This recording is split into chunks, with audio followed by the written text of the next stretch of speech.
All right, here we are again with the same problem for 4.24, same control block and plant. Part C, what did part C say? Part C said select the system parameters such that you have a certain overshoot and damping ratio. One of the things that I realized that was in the last video is that we did E over R. We need Y over R in order to get the closed loop transfer function. And so Y over R is going to be, this I've actually derived, and I know this I know this equation by heart because I've done it so many times. It's CG over 1 plus CG. And there's an H here, but H is 1. So if you plug all these in, you're going to get KP, KI over S, K over S over 1 plus KP, KI over S, K over S, that's parentheses. And then we're going to multiply just like we did when we did the E over R. We're going to multiply by S squared in the numerator and denominator. And now we're going to get the denominator, or the numerator dynamics. And so the S squared, whoops, I lost the marker here. Oh yeah. Let's see, so where are we at here? So S squared is going to give me KPKS. So KPKS, right? So that's going to be some stuff.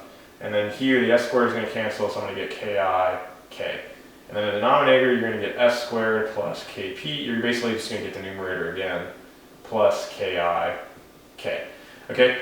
So then all you do is you set this equal to the general second order transfer function. So the general second order transfer function says that KPKS plus KIK equals S squared plus 2 zeta omega ns plus omega n squared. And so you set these equal to each other. So if you know that the natural frequency is, these are your knowns, right? If you know your natural frequency is 1, and you know that zeta is 0.707, and then it says select the system parameters. So that's pretty simple then, right? So omega n squared is KI, right? So that means omega n. I already know omega n, so this is one equation, right? So it's going to give you KIK. And then you know that 2 zeta omega n is KPK, and so zeta is just KPK over 2 omega n. Nope, that's not what I want. I want the other way around. Oh, that's it. You have KPK, and you're done, because you know zeta and omega n. So you have to understand that there's 3 unknowns. You got 1, 2, 3 unknowns, and they only give you 2 parameters. So you actually can't solve for everything. You can, unless they give you something else. Is there something else that they tell you? No, they don't tell you anything else. I mean, K can be, at that point, K can be anything.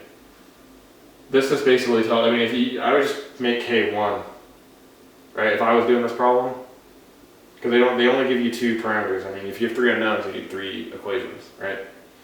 So part D, I'm going to say part C done. Part D says, find the tracking error signal as a function of time, E of t, if the reference input to the system R of t is a unit ramp.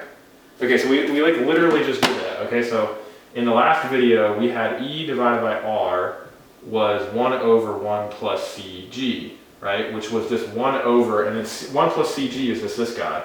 So it's S squared plus KPKS plus KIK, okay? And so wasn't there an S squared in the numerator? Yeah, there was an S squared in the numerator. Let me check my notes real quick and make sure.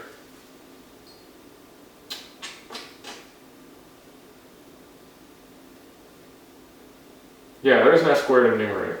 Okay, so if R is a ramp, R is 1 over R squared, that means E is 1 over S squared plus KPKS plus KIK, okay? Now I already know that I have a natural frequency and a damping ratio of 1 and 0.707, so that means my poles are going to be here and here. The distance from here to here is going to be 1, the distance from here to here is 1, that's what the natural frequency means. And then I know that the damping ratio is somewhere in between here. I know it's underdamped because I know it oscillates. So I automatically know that this is going to be some poles, S equals negative, this is going to be negative zeta omega n plus or minus omega n square root of 1 minus zeta squared. That's an equation in your book.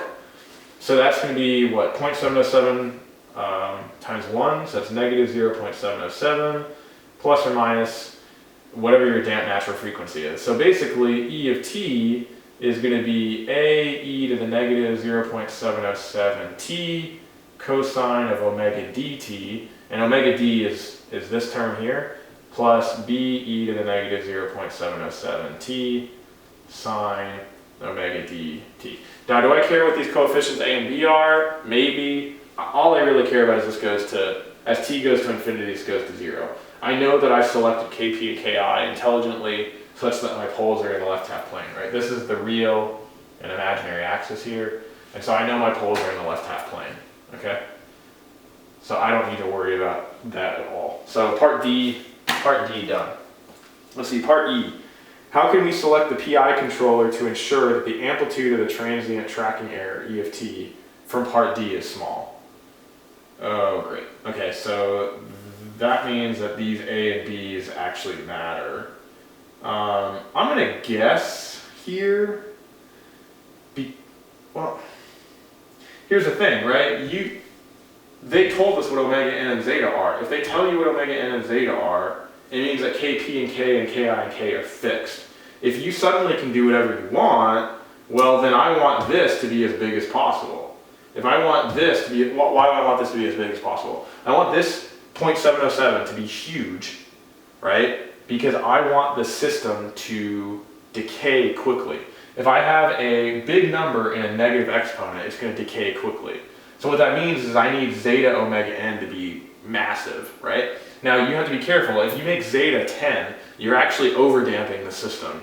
So you actually want to make zeta 1. So my vote on part D is you make zeta equal to 1, and you make omega n approach infinity. Obviously you're going to saturate, you're not going to be able to get there, but you want omega n to be as large as possible, so you just completely squash the error. What that would end up doing is it would mean that KIK would be huge, and then KPK would just have to match whatever that value is. I guess K is fixed, so your KP and your KI both would go up, right? Because if K was fixed and you made omega n infinity, KI would have to shoot up to match omega n, and then since zeta is 1, you would have, K was 1, your KP would actually have to be equal to omega n. So if you made omega n big, KI would get big and KP would get big. But you would ensure that this real component here was so large that your system would decay quickly. So that was part E. Part D was find the tracking error signal as a function of time. So this was part D here. This is part E. Part F, what is the transient behavior of the tracking error for a unit ramp reference input if the magnitude of the integral gain k is very large? Does the unit ramp response have an overshoot in that case? Okay, so again, if you make ki really large, omega n is going to be huge.